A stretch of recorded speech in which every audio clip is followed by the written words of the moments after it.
ஓம் சாய்ராம். அடியேன் உங்கள் சாய்ராம்ஜி, வண்டலூர் வழித்துணை பாபா கூட்டு பிரார்த்தனை கோபுரத்திலிருந்து உங்களுக்காக பேசுறேன்.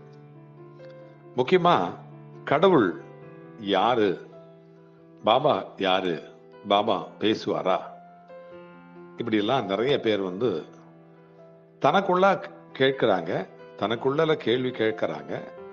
பிரார்த்தனை பண்ணும்பொழுதும் என்கிட்டயும் கேட்கிறாங்க, பாபா பேசுவாரா பேசுவாரா. கடவுள் மனிதனா இருந்தா பேசுவார். கடவுள் மனிதர் இல்லை, மனிதர் இல்லை. மனிதர் கடவுளாகலாம். மனிதனுக்குள்ளாக கடவுள் இருக்கிறார். கடவுள் மனிதராக இல்லை. அதை மட்டும் தெரிஞ்சுக்கணும்ன்றதுதான் அடிக்கடி நான் சொல்லிட்டு இருக்கேன். எல்லா பதிவுகளிலும் சொல்றேன், எல்லா பிள்ளைகள்கிட்ட சொல்லிட்டு இருக்கேன். சில பேர் என்ன கூட சொல்லுவாங்க, நீங்க தான் சாய் பாபா, பாபாவே நீங்க தான் அப்படின்னு சொல்லிட்டு. நம்ம எப்படி பாபாவா ஆக முடியும்? ஒரு மனிதன் மனிதனாகத்தான் இருக்க முடியும். சில பேர் நான் தான் பாபா, நான் தான் கடவுள், நான் தான் அம்மன், நான் தான் அந்த சாமி, இந்த சாமி, கருப்பு சாமி, அந்த சாமின்னு சொல்லிட்டு ஏமாத்திக்கிட்டு இருக்காங்க இல்லையா? அந்த மாதிரி ஏமாத்துறதுக்கு நமக்கு தேவையில்லை. அதுதான் நான் சொல்றேன். நான் கேட்கிற பிள்ளைங்களுக்கு சொல்றதெல்லாம் என்னன்னா, நீங்க தான் கடவுள் அப்படின்னு நான் சொல்வேன். நீங்க கடவுளா இருக்கும் பொழுது நீங்க கடவுளை தேட வேண்டிய அவசியம் இல்லை. உங்களுக்குள்ள கடவுள் இருக்கிறார். கடவுள் உங்களுக்குள்ளாக இருக்கிறார், கண்டிப்பா இருக்கிறார்.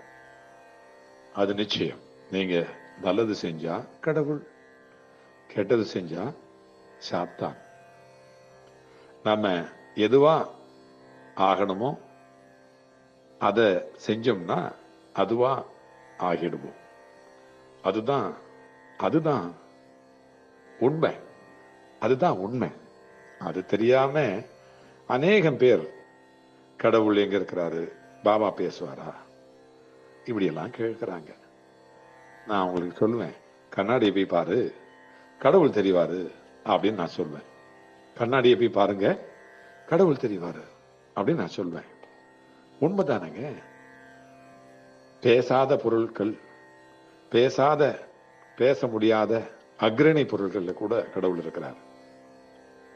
கல்லாகவும் மண்ணாகவும் மரம் செடி கொடியாகவும் எல்லாமாகவும் இருக்கிறாரு அப்படிங்கிறது உண்மை.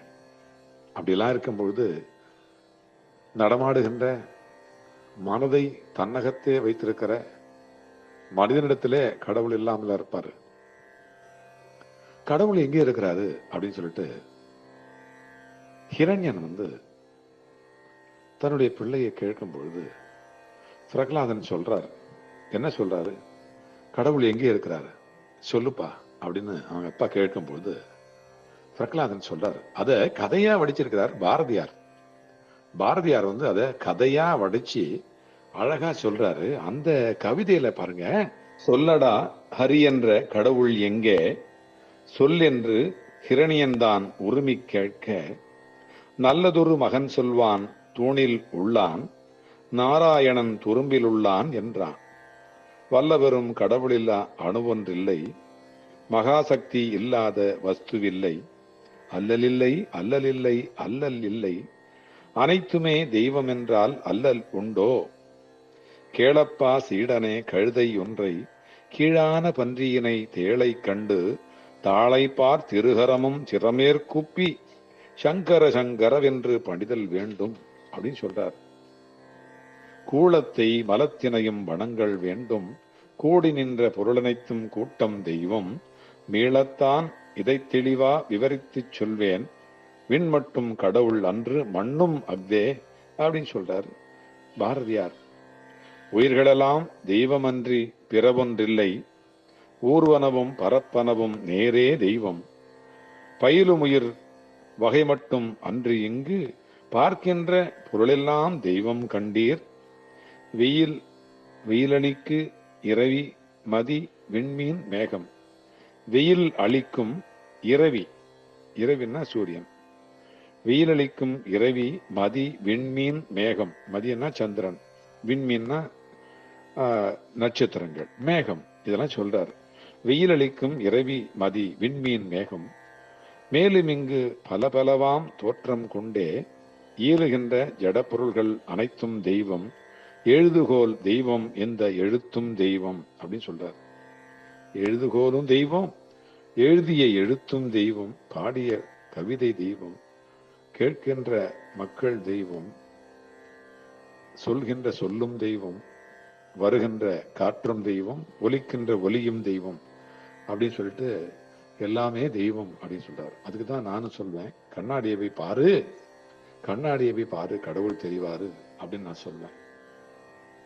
கண்டிப்பா நீங்களும் கடவுள் தான், நீங்களும் கடவுள் தான் அப்படிங்கிறத புரிஞ்சுக்கிட்டீங்கன்னாக்கா நீங்க செய்யறதெல்லாம் நல்லது செய்வீங்க.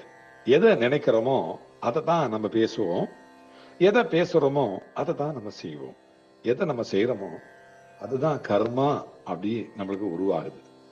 இந்த கர்மா உருவாகிறது அப்படித்தான் உருவாகுது, நம்ம செய்கையினால்தான். அதுதான் கர்ம வினை அப்படின்னு சொல்றோம். அதுதான் கிரியா அப்படின்னு நம்ம கிரியா யோகம் அப்படின்னு நம்ம சொல்லித்தரோம். கிரியா ஹீலிங் அப்படின்னு நம்ம வந்து சொல்லி கொடுக்கணும். இதுதான், இதுல இருந்து தான் எல்லாமே பிறக்குது, அந்த எண்ணத்திலிருந்து தான் எல்லாமே பிறக்குது. அதனாலதான் எண்ணம் போல் வாழ்வு அப்படின்னு சொல்றாங்க பெரியவங்க.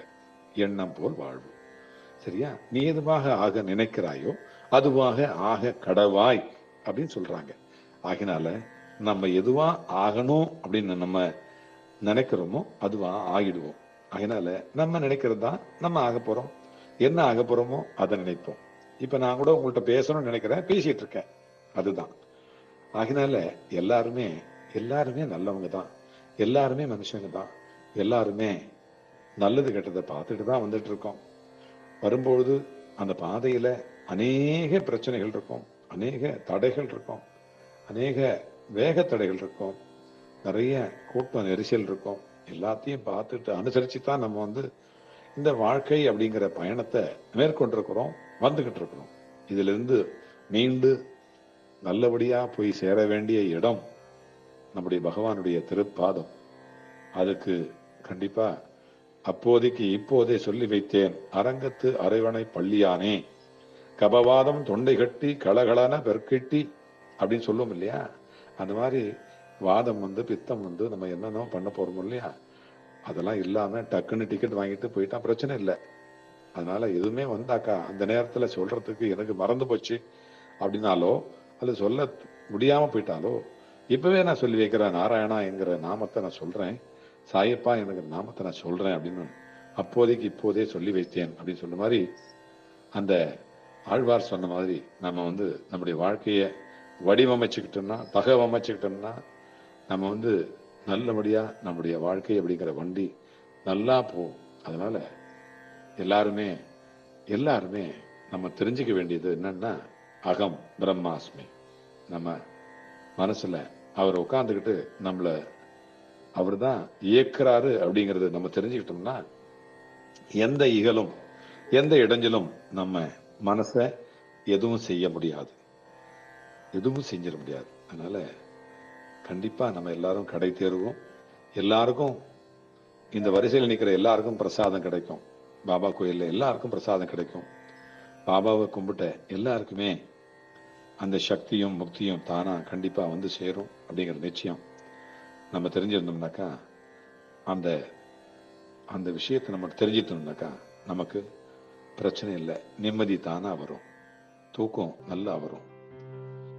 மீண்டும் அடுத்த பதிவில் சந்திப்போம். அதுவரை உங்களிடமிருந்து விடைபெறுவது உங்கள் சாய்ராம்ஜி, வண்டலூர் வழித்துணை பாபா கூட்டு பிரார்த்தனை கோபுரத்தில் இருந்து. ஜெய் சாய்ராம்.